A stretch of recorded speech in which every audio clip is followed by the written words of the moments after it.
In the town of Halcyon, bold and bright, a dwarf did rise with the morning light.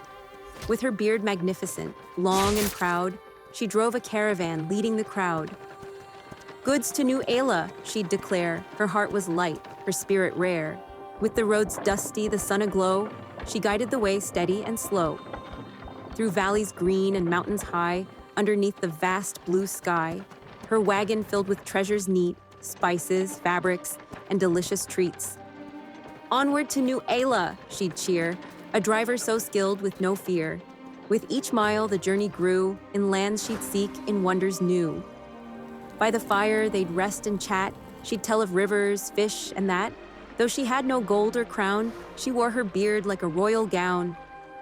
With every bounce and every turn, New Ayla's lights began to burn. The dwarf arrived, her song unfurled, bringing goods to share with the world. Let's dive deeper into the world of caravans. Initially, I believed caravans were simply a means to transport goods from one node to another, whether for relocation or professional purposes. I couldn't have been more mistaken. I recently discovered that caravans are currently the most lucrative method for making a profit. The slaying of bandits, goblins, and animals, along with the artisan and adventure commissions, are all mere stepping stones to the caravan's cash.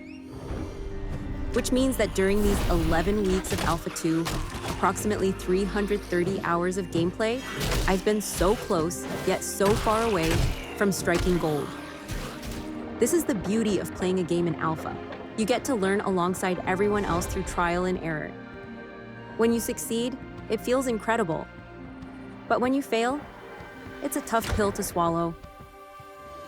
Here is a caravan. And this is the Caravan Master. Speak to the Caravan Master to purchase a basic caravan for 10 silver. This basic model comes with a cargo slot of 1x3. There are numerous parts of the caravan that can be upgraded, with these parts crafted by carpenters. Some upgrades will increase speed, others will enhance defense, and some will expand your cargo slot. My husband worked diligently to level up to apprentice carpentry, crafting a weeping willow carriage for each of us. This upgrade increased our cargo capacity to a 2x3. He also crafted oak wheels for a slight speed boost. However, the increase was too subtle to determine if it made a difference. Let's move on to striking gold. Take note of the size of your cargo slot. Unless you've upgraded to a weeping willow carriage, your cargo capacity will remain at 1x3. Make your way to the Hunter's Lodge and speak with the commodity vendor. There, you'll have the opportunity to purchase crates filled with various goods intended for other nodes. Notice the white squares next to the crate icons. They correspond to the cargo slots of your caravan. A 2x2 rare crate won't fit in the basic caravan. However, a 1x1 common crate and a 1x2 uncommon crate will fit. These crates are not purchased with silver, they are bought with glint, which comes in glowing, dim, and dull varieties. Glint is a commodity earned by slaying bandits, goblins, and animals, as well as completing artisan and adventure commissions. Take note that one glowing glint is worth 10 silver. A dim glint sells for 1 silver, and a dull glint sells for 10 coppers. For my first trip, I had a basic caravan and purchased a common crate along with an uncommon crate, costing a total equivalent of 14 silver and 50 copper. For my second and third trips, equipped with a weeping willow carriage, I was able to purchase a heroic crate for the equivalent of 54 silver and 90 copper. I bought the crates from the commodities vendor and headed back to the Caravan Master. There, I added the crates to the caravan via the cargo tab, and I launched the caravan from the west gates of Halcyon. I slowly made my way to New Ayla, the furthest node from Halcyon and free from level 28 baddies. In the world of transportation, distance translates to gold. Along the way, I met a couple of nice people. One of them stuck with us all the way to New Ayla and even refused to accept a tip for their help. Upon reaching New Ayla, my first stop was the Caravan Master to unload my cargo. Then, I headed to the commodity vendor in the Hunter's Lodge to sell the goods for a hefty profit. After my first trip, I sold the 2 crates for 1 gold, 26 silver, and 4 copper.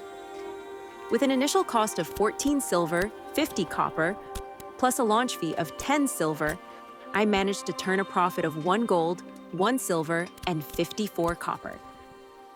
For my second and third trips, I sold the heroic crate for 4 gold, 72 silver, and 59 copper, and 4 gold, 72 silver, 64 copper, proving that distance does indeed translate to gold. In terms of profit, I earned 4 gold, 7 silver, and 69 copper on the second trip, and 4 gold, 7 silver, 74 copper on the third trip. Total time spent in transit, about an hour. Unfortunately, no logistics updates for this week. A couple of minor patches were introduced, with one intended to fix the treasure maps issue, but it seems that problem still persists. It seems several content creators are having hissy fits over the desert content, or rather, the lack of desert content. I have one thing to say. AOC, even in its current alpha stage, is designed to be a triathlon, not even a marathon. Many content creators rush to level 25 fully geared, only to find themselves unfulfilled. It seems to me they miss the point of Ashes of Creation. I'm not quite ready to label myself as a content creator. I do this because my wonderful ADHD brain needs to be creative and thrives on sharing information and receiving positivity through likes and subscribes.